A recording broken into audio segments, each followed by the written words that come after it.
between the United States and Iran is no longer a distant or abstract geopolitical confrontation. It has evolved into a defining and deeply consequential conflict that is reshaping not only the strategic landscape of the Middle East, but also the political, economic, and social realities within the United States itself. What began as a forceful show of military strength, framed as a necessary move to neutralize threats and reassert dominance, has gradually transformed into a prolonged and increasingly complex engagement whose costs are mounting in ways that are becoming harder to ignore or politically contain. In the early stages of the conflict, the narrative presented to the public emphasized precision, speed, and overwhelming superiority.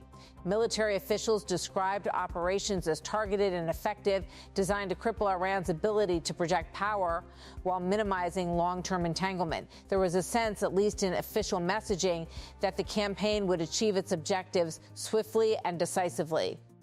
But as weeks turned into months and as resistance intensified, the reality on the ground began to diverge from those initial expectations. The most immediate and tangible indicator of this shift has been the rising number of American casualties. While early reports suggested relatively limited losses, updated figures reveal a more sobering picture.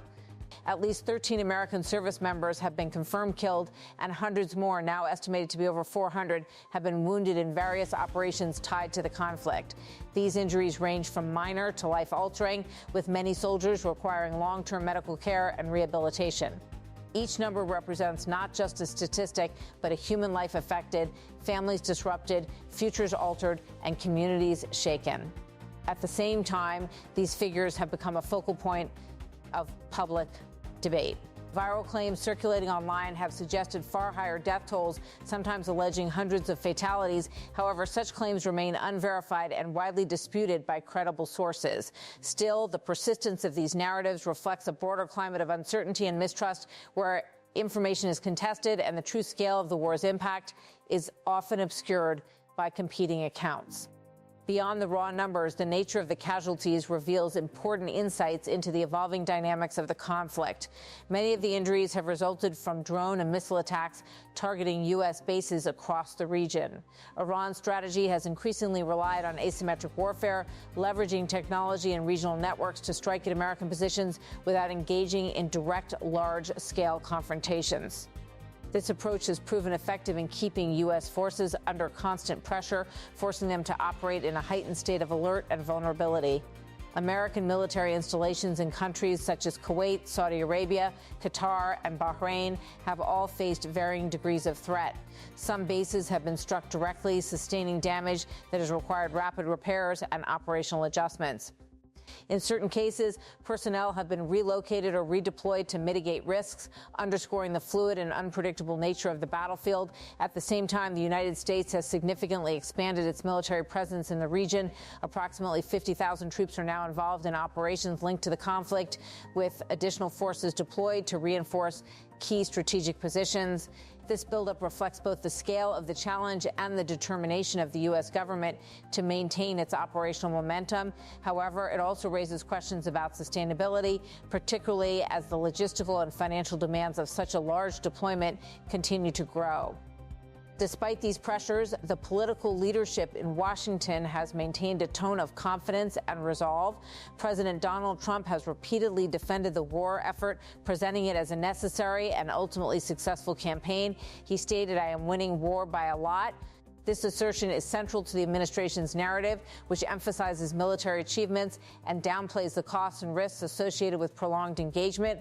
Supporters of the administration argue that the strategy is working, pointing to reported damage inflicted on Iran's military infrastructure and the disruption of its regional activities. They contend that sustained pressure is essential to achieving long-term stability and preventing future threats. In this view, the sacrifices being made are part of a broader effort to secure national and global security. However, critics offer a sharply different perspective. They argue that the administration's portrayal of the war is overly optimistic and fails to account for the complex realities on the ground.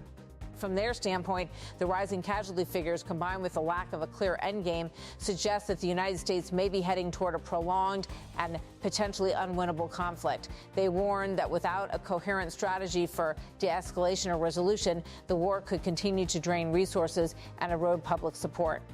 This debate is playing out not only in political circles, but also among the American public. As more information emerges about the human and financial costs of the war, questions are being raised about its necessity and effectiveness. Families of service members in particular are grappling with the personal impact of the conflict, seeking answers and accountability from those in positions of authority. Internationally, the war has sparked widespread concern and criticism. Many countries and organizations have called for restraint and dialogue, warning that continued escalation could have far-reaching consequences. The United Nations has been particularly vocal, highlighting the humanitarian and economic implications of the conflict. Officials have pointed out that the vast sums of money being spent on military operations could be used to address pressing global challenges, from poverty and health care to climate change and disaster relief.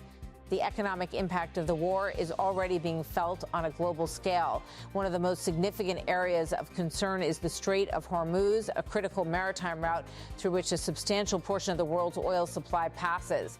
Tensions in this region have led to increased volatility in energy markets, with prices fluctuating in response to developments on the ground.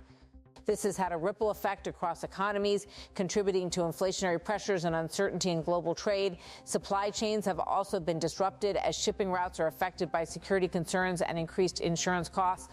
Businesses and consumers alike are experiencing the consequences, from higher fuel prices to delays in the delivery of goods. These economic pressures add another layer of complexity to the conflict, as governments must balance military objectives with the need to maintain stability at home. Within the United States, the financial burden of the war is becoming a significant issue. Military operations on this scale require substantial funding, covering everything from personnel and equipment to logistics and support services. As costs continue to rise, there is growing scrutiny over how resources are being allocated and whether the investment is yielding the desired results.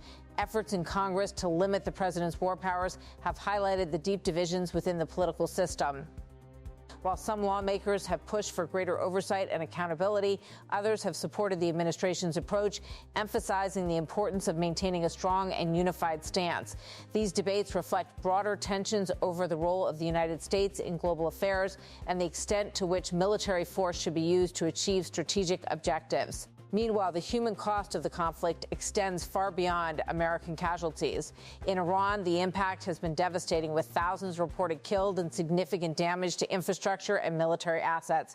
Civilian populations have been affected by both direct and indirect consequences, including displacement, economic hardship, and limited access to essential services. The humanitarian dimension of the war is becoming increasingly prominent in international discussions. Aid organizations have raised concerns about the ability to deliver assistance in conflict-affected areas, as security risks and logistical challenges hinder their efforts. There are also fears that the situation could worsen if the conflict continues to escalate, leading to a broader regional crisis. Iran's response to the war has been multifaceted, combining military actions with strategic messaging. The country has sought to demonstrate resilience and defiance, emphasizing its ability to withstand external pressure. At the same time, it has continued to target U.S. and allied positions, using a combination of direct attacks and proxy forces to extend its reach. This approach has contributed to a sense of strategic uncertainty, as the conflict does not conform to traditional patterns of warfare.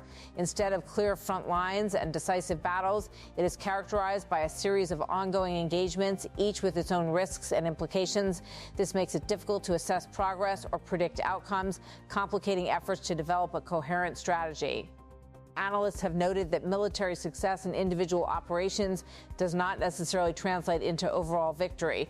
While the United States may achieve specific objectives on the battlefield, the broader goals of the war, such as long-term stability and the reduction of threats, remain elusive. This raises important questions about the definition of success and the criteria by which the conflict should be judged. At the same time, the strain on U.S. military resources is becoming more apparent.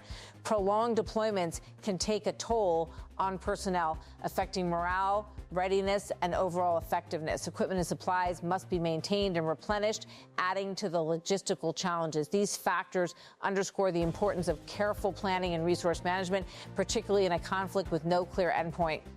The political implications of the war are also significant. As casualties rise and costs increase, the administration faces growing pressure to justify its decisions and articulate a clear path forward. Public opinion can shift rapidly in response to developments on the ground, and maintaining support requires effective communication and credible results. For President Donald Trump, the war represents both an opportunity and a risk.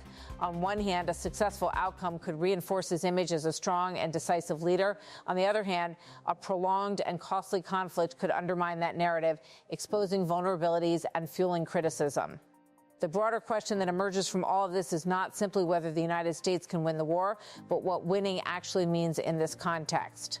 Is it defined by the degradation of Iran's military capabilities, by the establishment of a new regional balance of power, or by the achievement of a negotiated settlement that addresses underlying tensions?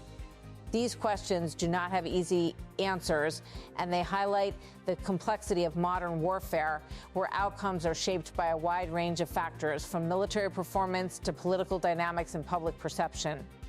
As the conflict continues, the stakes remain high. Each new development has the potential to shift the trajectory of the war, influencing both immediate outcomes and long-term consequences. The decisions made in the coming weeks and months will be critical in determining how the situation evolves and what legacy it leaves behind. For now, the war persists, with all its uncertainties and challenges. The cost, measured in lives, resources, and global stability, continues to rise. And as it does, the need for clarity, accountability, and strategic vision becomes ever more urgent.